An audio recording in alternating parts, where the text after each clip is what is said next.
অনুরোধ করি যুবক, প্লিজ যুবক, হৃদয়টাকে মেরে ফেলিও।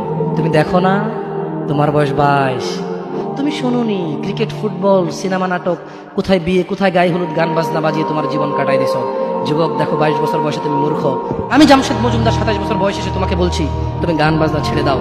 ইনশাআল্লাহ 60 বছর পরে মারা গেলে, 30 বছর পরে মারা গেলে, 70 বছর পরে মারা গেলে ওই উপকৃত হবা। আর তা না হলে এই গান বাজনার সাথে তুমি তোমাকে ধ্বংস করে দিচ্ছ। যেদিন নিঃশ্বাস বন্ধ হয়ে যাবে সেদিন হলেও বুঝবা।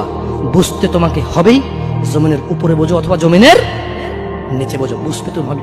শোনো, আল্লাহ কোনো কিছু বলেছে আর তুমি বুঝবা না, হা হা, পার পাওয়া যাবে না। তবে তোমাকে বলি, যা করেছো করেছো, যা গান বাজনা শুনেছো শুনেছো, এবার আল্লাহকে ভয় করে সব ছেড়ে ইস্তেগফার করো। বলো, আল্লাহ আমাকে ক্ষমা করেন, আমার এই দুই কানে গলিত সীসা ঢালিয়েন না ইয়া আল্লাহ। ছিলাম কিন্তু আমি উপলব্ধি করতে পারিনি।